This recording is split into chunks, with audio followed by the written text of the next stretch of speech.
네, 사건의 눈 시간입니다. 최근 부산의 한 지하상가에서 남성 한 명이 여성을 좀 무자비하게 폭행한 영상이 이슈가 되고 있습니다.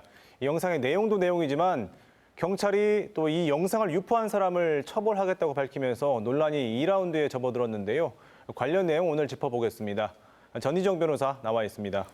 안녕하세요, 변호사님. 안녕하십니까? 예, 먼저 이 사건이 언제 어떻게 발생했는지부터 한번 짚어볼까요? 네, 부산 지하상가에서 일어난 일인데요. 예. 심야에 이제 인적이 드문 상태에서 CCTV에 잡힌 영상이었습니다.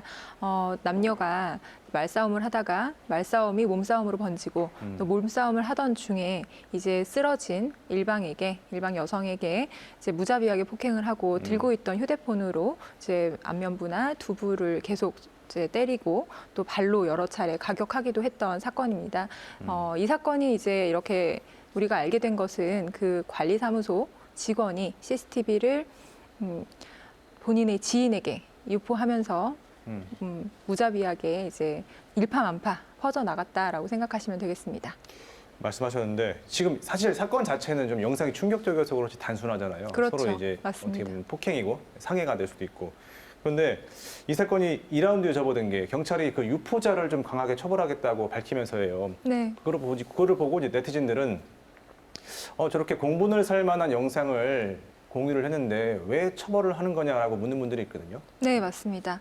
하지만 해당 영상이 해당 CCTV 관리자의 손에서 이제 경찰에 제보된 것도 아니고 네. 네, 본인의 지인 또 SNS에 공유되면서 우리가 알게 되긴 하였지만 네. 그 행위 자체로 권한 없이 또 영상에 나오는 개인의 동의 없이 동의 없이. 네, 동의 없이 유포되었기 때문에 이는 개인정보보호법의 위반 사안이 됩니다. 그 개인정보라는 게 우리가 좀 구체적으로 뭐 얼굴 외에 또 뭐가 있을까요? 네, 개인정보는 우리 개인의 신상을 알 수 있는 거의 모든 정보를 포함합니다.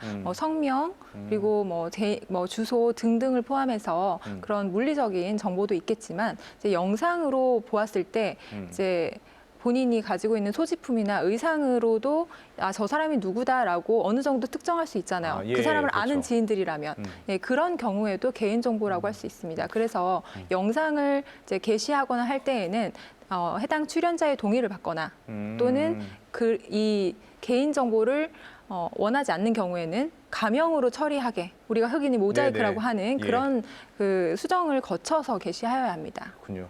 그런데 이 관리 업체 측은 이걸 이제 그런 없이 뭐 그런 뭐 모자이크도 없이 영상을 공유해서 문제가 된 건데 그럼 혹시 이 피해 뭐 여성이나 아니면 그 남성이 공유했다면 이것도 문제가 되는 겁니까? 사실은 그 피해 여성이나 남성이 본인의 영상을 본인이 가지고 가서 공유를 했다면 또 얘기가 달라질 수 있겠지만 네. 그 경우에도 상대방 네. 출연자라고 할 수 있는 네. 그 상대방의 동의가 있어야 합니다. 그 CCTV 상에 나오는 그 그렇죠. 사람들 모두의 동의가 필요한 거군요. 그렇습니다. 그렇군요.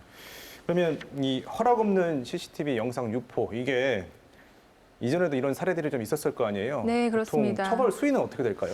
상당히 자주 일어나는 일이에요. 사실은 뭐 인터넷 게시판에서도 이제 CCTV 영상이 자주 올라오고 맞아요. 또 유명인들의 CCTV 영상이 유출돼서 곤욕을 치르는 경우도 다양합니다.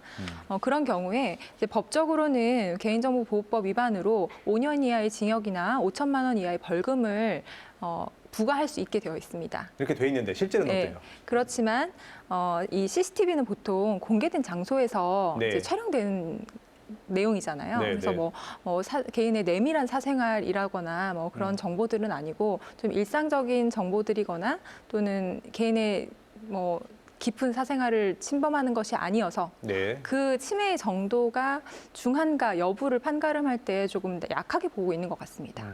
그래서 실질적인 처벌 수위는 주로 벌금형에 가깝습니다. 네. 하지만 또 이게 또 민사로도 또 그렇죠. 손해를 받을 배상을 받을 수 있죠. 그렇습니다. 예, 처벌 수위는 낮다 하더라도 상대방의 동의 없이 또는 그 출연자의 동의 없이 공개되는 영상의 경우에는 초상권 침해로 인해서 손해배상 청구를 당할 수 있고요. 결국 위자료 상당액이 아마 손해배상액으로 판결이 날 수 있습니다. 최근에도 그런 사건은 굉장히 많이 있습니다. 거기에 그러면 이런 생각도 드는데 요즘에 가정에도 CCTV 설치하는 분들도 있고 네. 또 차마다 또 블랙박스들이 있잖아요. 네. 그러면 뭐 여러 영상들이 찍힐 텐데 이게 내가 찍은 영상이니까 내가 공유해도 되겠지 싶어서 SNS 등에 올릴 수도 있을 것 같은데 네, 이 경우에도 문제가 될까요? 이 경우에는 그 CCTV와 그 블랙박스가 조금 다르다고 알고 계셔야 됩니다. 아, 그래요? 블랙박스는 연속적으로 촬영이 되는 것이 아니라 간헐적으로 충격이 있을 때만 된다든지 운전 중에만 된다든지 하지 않습니까? 그래서